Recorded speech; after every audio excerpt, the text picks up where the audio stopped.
जय हिंद साथियों। Welcome to comrade Deepak academy. Comrade Deepak academy के इस यूट्यूब चैनल पर आप सभी का स्वागत है। जैसा कि आप लोगों को पता है कि डीआरडीओ सितंबर 11 का जो एग्जाम डेट है वो अनाउंस कर दिया गया है। उसके रिगार्डिंग मैंने आपको जो नोटिस है वो टेलीग्राम चैनल पर प्रोवाइड कर दिया था। 23 मार्च को आपका एग्जाम होने वाला है। जो भी एग्जाम एसटीए से रिलेटेड है, सीनियर टेक्निकल असिस्टेंट का एग्जाम है, वो आपका 23 मार्च को होने वाला है। तो उसके रिगार्डिंग जो आपके मन में डाउट्स है कि क्या एग्जाम पैटर्न जो है क्या होगा, जो प्रीवियस एग्जाम पैटर्न था उसके हिसाब से क्या वही रहेगा या कुछ चेंज किया गया है। साथ ही साथ दूसरा आपके मन में डाउट रहता है कि सिलेबस क्या रहेगा, क्योंकि डीआरडीओ ने क्या किया है कि सीबीटी टू के लिए जो सिलेबस है वो तो अपने वेबसाइट पे अपलोड कर दिया है, बट सीबीटी वन के लिए जो है सिलेबस अभी तक अपलोड नहीं किया गया है। तो क्या सिलेबस रहने वाला है प्रीवियस जो एग्जाम हुआ है उसको आधार मान करके मैं यहाँ पर आपके साथ इस वीडियो में डिस्कशन करने वाला हूँ। साथ ही साथ अब आपके पास लगभग 15 दिन बचा हुआ है, क्योंकि 23 मार्च को आपका एग्जाम है। तो इस 15 दिन में आप किस तरीके से अब जो आप पढ़े हैं उसको रिवाइज कर सके, किस तरीके से 15 दिन में आप अपनी तैयारी को बेहतर कर सके, उसके बारे में भी इस वीडियो में जो है मैं डिस्कशन करने वाला हूं कि क्या रहेगा मास्टर प्लान आपके लिए इस 15 दिन में, किस तरीके से आप टाइम को यूटिलाइज करेंगे और मैक्सिमम स्कोर जो आपका सीबीटी वन है उसमें आप गेन करेंगे। दूसरी बात है कि जो सब्जेक्ट वाइज एनालिसिस है कि कौन से सब्जेक्ट से कितने क्वेश्चन पूछेंगे, कहां से आपको कौन से सब्जेक्ट पढ़ने हैं, कितना पढ़ना है आपको, उसके बारे में भी यहाँ पर इस वीडियो में मैं डिस्कशन करने वाला हूँ। साथ ही साथ एक डाउट और भी स्टूडेंट्स के मन है कि क्या सेक्शन वाइज एग्जाम होगा या फिर जो प्रीवियस पैटर्न नॉर्मल एग्जाम था उस टाइप से होगा। अब सेक्शन वाइज एग्जाम का क्या मतलब हो गया कि आपको क्या है कि वहां पर सेक्शन जो आपका जो एग्जाम पैटर्न है उसके लिए सेक्शन डिवाइड कर दिया जाएगा और प्रत्येक सेक्शन के लिए टाइम लिमिट कर दिया जाएगा। और जैसे ही पहला सेक्शन कंप्लीट हुआ, टाइम आपका ओवर हुआ, ऑटोमेटिक आपका दूसरा सेक्शन स्टार्ट हो जाएगा और उसके बाद आप प्रीवियस सेक्शन में पहले सेक्शन में नहीं जा सकते हैं। तो इसी को हम लोग कहते हैं सेक्शन वाइज जो है क्वेश्चन डिवाइड कर दिया जाता है। अब अब आपके मन में जो डाउट है सबको एक एक करके हम लोग यहाँ पर उस डाउट को क्लियर करने वाले हैं। सबसे पहले जो है एग्जाम पैटर्न क्या रहने वाला है, सिलेक्शन प्रोसेस, उसके बाद डॉक्यूमेंट्स वेरिफिकेशन के लिए जो क्या क्राइटेरिया है, सब कुछ यहाँ पर एक एक करके हम लोग डिस्कशन करने वाले हैं। सबसे पहले एग्जामिनेशन पैटर्न की बात करें तो जो आपका सीबीटी वन एग्जाम होने वाला है वो क्या है कि 150 क्वेश्चन आपको देखने को मिलेगा, जो 150 मार्क का रहेगा और उसके लिए आपको 120 मिनट का टाइम दिया जाएगा। अब इसमें बात करें कि 150 क्वेश्चन में आपसे कितने कितने कौन से सब्जेक्ट के क्वेश्चन पूछे जाएंगे, तो जनरल साइंस के आपको 40 क्वेश्चन पूछा जाएगा, जनरल इंग्लिश के 30 क्वेश्चन पूछे जाएंगे, जनरल एप्टीट्यूड या जनरल मैथ्स जो होता है उसके 40 क्वेश्चन देखने को मिलेगा, साथ ही साथ जनरल इंटेलिजेंस एंड रीजनिंग के 40 क्वेश्चन देखने को मिलेगा। तो टोटल यहाँ पर कितना 150 क्वेश्चन आपसे पूछा जाएगा, जिसके लिए आपको टोटल टाइम कितना 120 मिनट दिया जाएगा। नेक्स्ट यदि सीबीटी टू की बात करें तो उसके लिए आपको the specific to subject test जो है वो यहाँ पर क्या है पर्सनैलिटी टेस्ट के लिए 20 मिनट का टाइम दिया जाएगा और जो आपका डोमेन सब्जेक्ट है उसके लिए आपको 120 मिनट में 120 क्वेश्चन आपको दिया जाएगा। तो उसके लिए हम लोग अलग से डिस्कशन करेंगे। सबसे पहले हम लोग यहाँ पर आपका जो एग्जाम है 23 मार्च को सीबीटी वन, उसके लिए हम लोग जो स्ट्रेटेजी है क्या रहने वाला है उसको यहाँ पर एनालिसिस करने वाले हैं। तो यहाँ पर यदि बात करें तो नेक्स्ट यदि हम लोग बात करने वाले हैं कि किस तरीके का आपको एग्जाम देखने को मिलेगा, तो डी नंबर पॉइंट यदि आप अच्छे से देखोगे तो इसमें क्लियरली मेंशन किया हुआ है कि जो आपका रहने वाला है एग्जाम जो सीबीटी वन होगा वो क्या होगा, सेक्शन वाइज एग्जाम होगा। यहाँ पर क्या है कि सेक्शन वाइज आपका एग्जाम होगा। अब सेक्शन वाइज का क्या मतलब है कि आपको जो 4 सब्जेक्ट दिया गया है, जनरल साइंस, मैथ, रीजनिंग और इंग्लिश, तो ये 4 सेक्शन में आपका जो है एग्जाम डिवाइडेड होगा। प्रत्येक सेक्शन के लिए टाइम लिमिट रहेगा। अब कितना टाइम लिमिट रहेगा ये तो यहाँ पर मेंशन नहीं है, तो आपको वहां पर एग्जाम में जाकर के ही पता चलेगा। तो लेकिन आपको क्या है कि टाइम लिमिट रहेगा, उस टाइम लिमिट में आपको क्या करना है, आपका एग्जाम देना है। जैसे ही आपका फर्स्ट सेक्शन कंप्लीट होगा उसके बाद ऑटोमेटिक आपका सेकंड सेक्शन स्टार्ट हो जाएगा। यदि आप पहले बना करके बैठ गए तो तब भी आप सेकंड सेक्शन में नहीं जा सकते हैं, और यदि आप सेकंड सेक्शन में चले गए तो फिर आप पहले सेक्शन में नहीं आ सकते हैं। तो ये क्या है कि सेक्शन वाइज एग्जाम का एक डिसएडवांटेज होता है। दूसरी चीज आपको क्या करनी है कि यहाँ पर सेक्शन वाइज एग्जाम होने वाला है, तो इसके लिए आपको खुद को प्रिपेयर करना होगा कि क्या होता है ना कि यदि बिना सेक्शन वाइज रहता है तो उसमें आप साइंस में कम टाइम लगता है तो वो टाइम आप मैथ और रीजनिंग पर दे सकते हैं, या इंग्लिश में टाइम कम लगता है तो वो टाइम आप मैथ और रीजनिंग पर दे सकते हैं। लेकिन यहाँ पर ऐसा कुछ नहीं होने वाला है। यहाँ पर मैथ रीजनिंग के लिए भी आपको लिमिटेड टाइम है और लिमिटेड नंबर ऑफ क्वेश्चन है, तो उसके लिए आपको अपने स्पीड और एक्यूरेसी पर ध्यान देना होगा।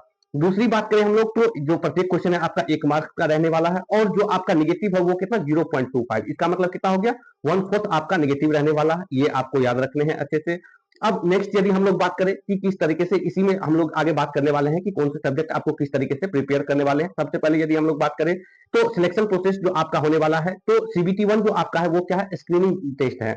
मेरा मतलब हो गया स्क्रीनिंग क्राइटेरिया का मतलब हो गया कि यदि एक वैकेंसी है तो उसके लिए यहाँ पर सीबीटी 2 के लिए 10 स्टूडेंट प्रोविजनली क्या होंगे, शॉर्टलिस्टेड होंगे। यानी कि एक वैकेंसी किसी कैटेगरी में है तो उसके लिए 10 स्टूडेंट सीबीटी 2 के लिए एलिजिबल होंगे। तो इस तरीके से यहाँ पर क्या है कि आपका सीबीटी 1 जो है स्क्रीनिंग नेचर है और सीबीटी 2 के बेसिस पर आपका सिलेक्शन होने वाला है। तो इस चीज को आप अच्छे से ध्यान रखें यहाँ पर।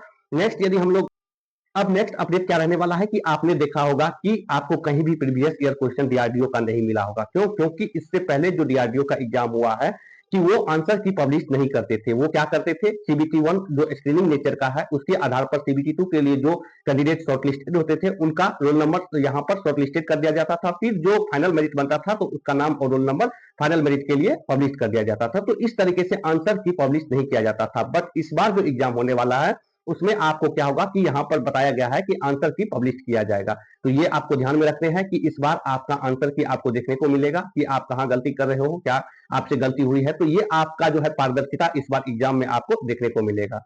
तो ये था अपडेट। अब हम लोग क्या करेंगे कि एक एक सब्जेक्ट को लेकर के यहाँ पर डिस्कशन करने वाले हैं कि किस तरीके से आप अपना जो सीबीटी 1 एग्जाम होने वाला है उसके लिए आप प्रिपेयर करोगे। सबसे पहले बात करें जनरल साइंस की, तो इसका आपको 40 क्वेश्चन देखने को मिलेगा यहाँ पर एग्जाम में। अभी रिसेंटली आपने यहाँ पर जो एग्जाम है 19, 20 और 25 फरवरी को आपने एग्जाम दिया है आरआरबी का, तो सेम सिलेबस यहाँ पर रहने वाला है। तो रिसेंटली अभी 7 से 8 दिन पहले आपने एग्जाम दिया है तो आपको ज्यादा कुछ नहीं करने हैं। अभी आपके पास कितने 15 दिन टाइम है, 15 दिन आपके पास क्या है टाइम है। तो इस 15 दिन में आपको कोशिश करने हैं कि कम से कम आप 2 टाइम्स जो आपका है 2 टाइम्स आप कम से कम रिवीजन जरूर करें सारे सब्जेक्ट का, चाहे वो साइंस हो, चाहे वो इंग्लिश हो, चाहे वो मैथ हो, चाहे वो रीजनिंग हो। तो 2 बार आपको क्या करने हैं कि आपको जो साइंस आप पढ़े हैं आरआरबी जेई के लिए तो उसको आप 2 बार जरूर रिवीजन करें। आप 15 दिन आपके पास अभी टाइम है। नेक्स्ट इंग्लिश की बात करें तो इंग्लिश 30 क्वेश्चन आपको देखने को मिलेगा। इसके लिए क्या है कि बहुत से स्टूडेंट क्या है कि कंफ्यूज है कि इंग्लिश में क्या पूछेगा, किस तरीके का क्वेश्चन आएगा। तो इसके लिए मैं क्या करूंगा, नेक्स्ट वीडियो जो है सेपरेट इसके लिए बना दूंगा कि इंग्लिश का क्या सिलेबस रहने वाला है, कहां से क्वेश्चन पूछा जाएगा, कितने आपको पढ़ने हैं। और इस कम 15 दिन में जो कम टाइम है आपके पास, इस 15 दिन में आप इंग्लिश के सिलेबस को किस तरीके से कंप्लीट कर सकते हैं और इंग्लिश में भी अच्छा स्कोर कर सकते हैं। साइंस, मैथ और रीजनिंग में तो आप अच्छा स्कोर करोगे ही क्योंकि आप ऑलरेडी पहले से अभी जस्ट पढ़े हो आरआरबी के लिए। बट इंग्लिश में भी आप 15 दिन में पढ़ करके कैसे अच्छा स्कोर कर सकते हो, इसके लिए मैं एक सेपरेट वीडियो बनाने वाला हूं।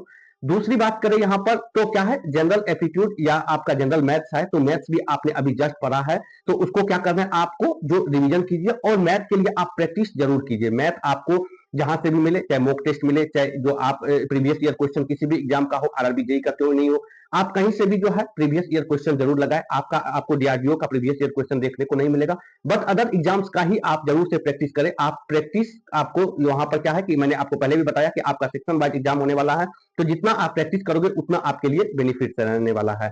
तो आपको फॉर्मूला याद रखने हैं। 2 चीज आपको करने हैं मैथ के लिए। सबसे पहले फॉर्मूला जो भी मैथ्स के है वो आपको याद होनी चाहिए और दूसरा क्या करना है कि प्रैक्टिस क्वेश्चन का आपको करना है।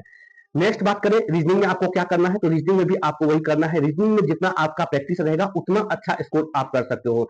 मैंने देखा है जैसे यहाँ पर 40 क्वेश्चन है तो 40 में 40 स्टूडेंट भी अटेम्प्ट करते हैं और 40 में 40 स्कोर भी करते हैं बिकॉज ऑफ देयर प्रैक्टिस। आपके पास जितना प्रैक्टिस रहेगा उतना अच्छा स्कोर, उतना अच्छा परफॉर्मेंस आप रीजनिंग में कर सकते हो। तो इसलिए आपको जो है क्या करना है, रीजनिंग के लिए 15 दिन है तो 15 दिन 40-40 क्वेश्चन का मॉक टेस्ट आप जरूर से लगाए।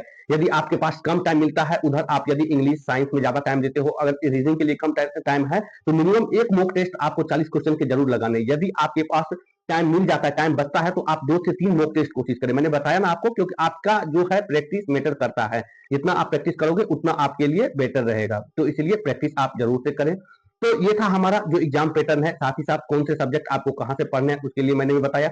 जनरल साइंस के लिए इसी चैनल पर आपको जो है 19 लेक्चर मैंने क्लासेस लिए हैं जो मैंने प्रीवियस ईयर क्वेश्चन करवाए हैं रेलवे के, तो वो आपके लिए मैंने वहां पर कॉन्सेप्ट के थ्रू क्वेश्चन आपको सॉल्व करके दिखाया है कि किस तरीके से आपका जब कॉन्सेप्ट क्लियर रहेगा तो आप क्वेश्चन को आसानी से सॉल्व कर सकते हो। तो इसलिए आपको क्या करना है, वो 19 लेक्चर्स को आपके पास 15 दिन टाइम है जरूर से देखें और जो आपके पास क्वेश्चन है या जो आपने पहले से पढ़ रखा है तो उसको आप रिविजन करें। इस 15 दिन में आप ज्यादा कुछ नहीं पढ़े, बस जो आप पढ़े हैं उसको कोशिश करें कि 2 बार कम से कम रिविजन आप जरूर करें। तो थैंक यू फॉर वॉचिंग। यदि चैनल पर नए हैं तो चैनल को सब्सक्राइब जरूर करें। नेक्स्ट वीडियो में हम लोग जो है इंग्लिश को लेकर के कंप्लीट एनालिसिस करने वाले हैं, तो चैनल को आप जरूर से सब्सक्राइब करें। मिलेंगे नेक्स्ट वीडियो में। Thank you for watching. जय हिंद।